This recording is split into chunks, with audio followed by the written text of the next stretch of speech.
Hello, everybody. I wanted to talk today about something called neurographic art. Now, I have said this before, I'll say it again. I am not an artist, and I'm not one of those people that says, I'm not an artist, and then comes out with magical things. I'm really not one of those people. But I do like, and I'm interested in, I guess, doodling art is a way to go. Even when I was a teenager, let me see if I can pull up. I enjoyed um, coming up with things. I spend a lot of time sad, but I was a teenager, and that's just what we do. We get sad. So I liked to just like do, but I never considered this art. And then I just discovered like this love of patterns. Let me see if I can find them. And I would start to come out with these, and I spent hours doing this, you guys. Like, I drew every single one of these lines. We didn't have dot journals back in the day like we do now. But I loved to collect colors. I probably should have been a quilter, except for the part where I hate sewing. So that's kind of counterproductive. But just coming up with things and like making different patterns, it was always just one of my absolute most favorite things as a teenager. Let me see, any others I want to show off? Look at that. Not too shabby. I consider myself as more of a copyist than I do an artist, because I can copy things I see. It's coming up with ideas on my own that is difficult. Anyways, in the last year or so, I have really been interested in the idea of doodling. Came up with that picture and love watching, who is it? Mira Bailar, and she's an incredible artist. She is so good, but she also loves to just doodle, and she loves to just create things. And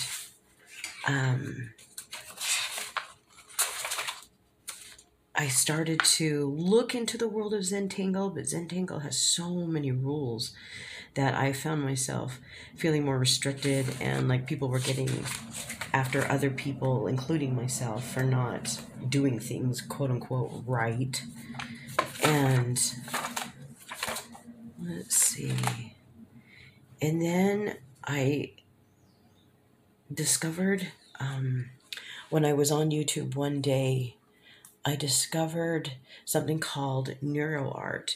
And this probably doesn't look like neuro art because I filled it in with a bunch of doodles and Zentangle ideas, which is one of the reasons I like the whole Zentangle thing. But there's another example of, I found, like, I thought there's an ice cream cone in there. I decided to try putting in a kite, little balloons. There's another wonderful YouTuber named Miss Betsy, and she's been teaching me an awful lot, especially about like vantage points. She used to be a teacher in school, and she's so good at like just showing you how to take time and do tiny little doodles like this. And it's because of her that I was able to create something like this. And so glad, because she's just wonderful. So if you ever get a chance to look at her stuff, this was inspired by Mira. She just like has these little videos where you can fill a sketch page, and I think that's awesome. I was just practicing things there, but this is the one that I was working on most recently, and decided to try filling it in with color, and not just color, because I did try that over here, but to put in actual shading, like starting it darker around the outside and then gradually going inward and making it lighter. But today I just want to try doing one with you that is just a smaller one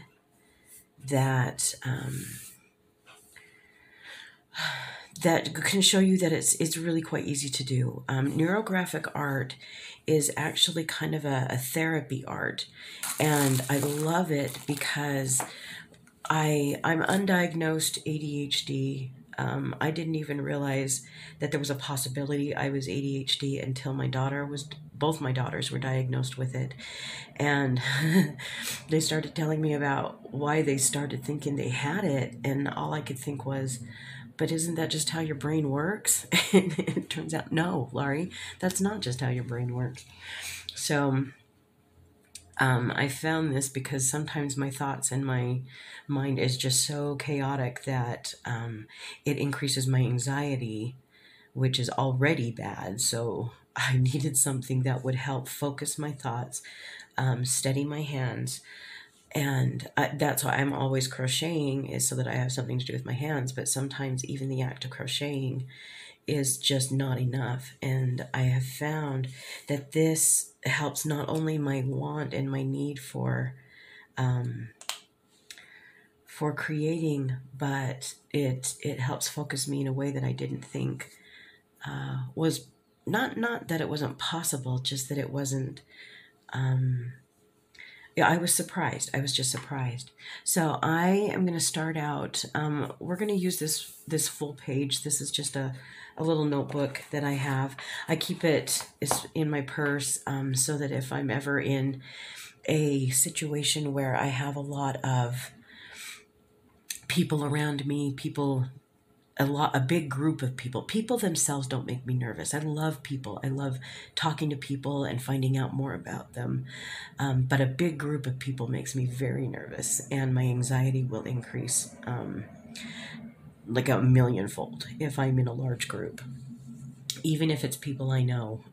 Actually, for some reason, especially when it's people I know, it tends to be even worse. So you can use, I just want to show you that you can use anything that, it can be a pencil, it can be a lined, it doesn't matter if it's lined paper. It could be my dot journal that I don't have with me. It can be any kind of pen. It could be just a basic Bic pen if that's all you got on hand. It can be a crayon. It can be a marker. It can be paint if you want to use paint. The point is just to have something that you can use to color with, coloring pencils, anything like that. So I'm not going to use my pencil because I like the darkness of the pen, but a pencil is nice because it can also help with the with shading, and so you can actually use multiple things in the same picture. But it really does honestly start with a bunch of lines. Now they encourage shapes, like I'll put in a triangle right here. I'll put in a square over, well, close as we can get to a square. Rectangle-ish square. Circle. Love doing circles. Circles are fantastic. And don't even worry about crossover lines. We will fix those as we go. As a matter of fact, we're going to do a really big, kind of crazy little circle there. And then once you have whatever, and you don't even have to do any of this. You can just sit here and do like a bunch of circles. You can do whatever you want. You don't even have to do shapes. You can just start with the lines. But once you've got this in place, just start with the lines and start. You can start right here, like I could keep this going all the way to the end of the page. Just start drawing lines all the way through it. And the cool thing is, the more lines you do, the cooler it winds up looking at the very end.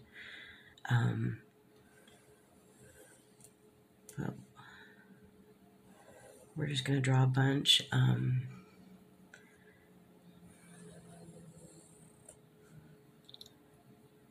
And the funny thing is it looks really kind of nuts and like your kid just grabbed your pencil and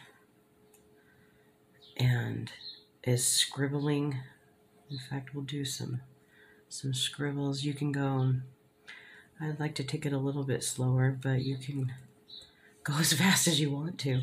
Now, we got some big spaces in here, so let's do that. Now, here's the key to neurographic art. You are going to take every single point, every single hard line, and you're going to soften it. You're going to round everything. Now, my triangle lines are already rounded, but let's look at this square over here. It's got some pointed edges. So we're just going to kind of thicken that line, come down around here. But instead of going all the way through, we're going to soften that and round out that line and that line, and suddenly we've made another shape in here. Now, we're going to kind of take and round that as well. Okay. And then we're going to fill in any spaces that happened. And that's our first little shape. Now we're going to go on to this one right here. And we're going to do the same thing. I'm going to go through this line. And the nice thing is you can make this as thick or as thin as you want to. It really is just up to you. I could go through and wave these a little bit, kind of mess it up a little bit. So if you make a mistake, you know what? I'm just going to say there are no mistakes in neurographic art. There is just adapting and softening. And so if you feel like, oh no, oh, I did that. Well, guess what?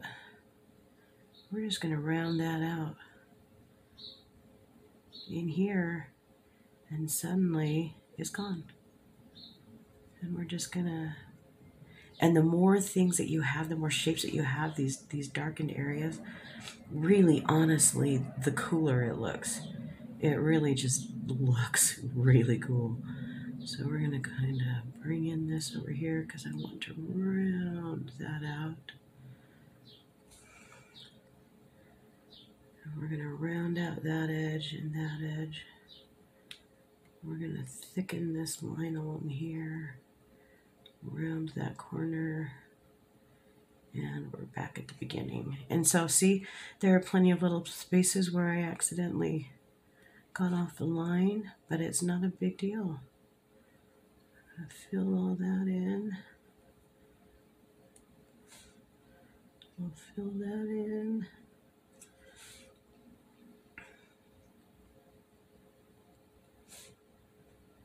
Look at that. And do you see, like, all of a sudden, you can look at all this chaos, but your eyes are suddenly drawn to right here. This is where you want to focus now. And see, already I can feel my heartbeat kind of, my chest is relaxing. I'm feeling calmer, even just having done this tiny little amount. I feel more focused. It doesn't always happen this quickly. Sometimes I have to do this for quite some time. You can just take it off the edge. On the one that I was working on yesterday, I actually went around, oh, I need to clean it up a little bit, but I actually did an edge along here.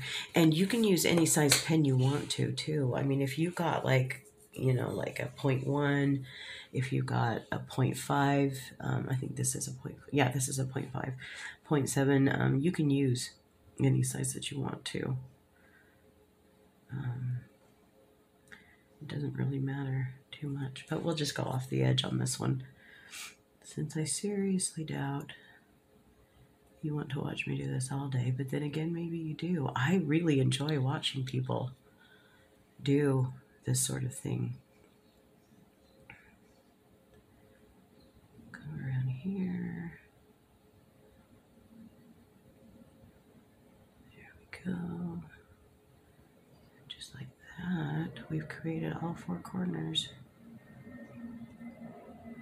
Softened all of those up. Look at that. Look at that. That is so cool. All right, let's finish off this square area.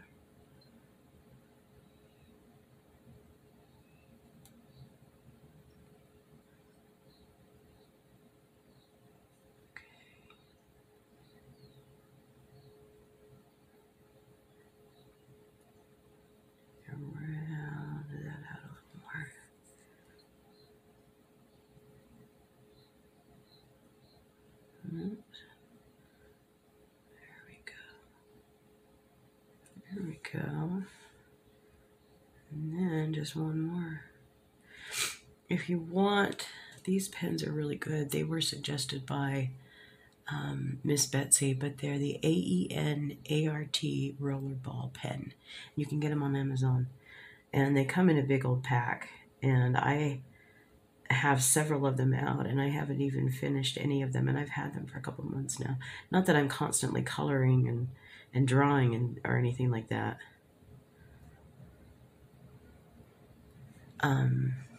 There we go. So we finished our squarey triangle. Now, take that, and we're going to continue on. I'm probably going to fast forward this so that it's not super boring for you just listening to me talk the entire time. But in areas like this where the areas are really, really small, I'll probably just blacken that in. But then you might have an area like right here where I can do a teeny tiny little circle in there. And then same thing right there. So I love areas like that where you can just kind of do even the teeny tiniest. And I might, like along here, I could add in circles along here. But then just darken these areas so that they don't necessarily come down into points. Oops. As long as they are rounded, that's what's going to matter. So anyways, if you're going to stick around, I hope you enjoy.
Okay, I think that's it.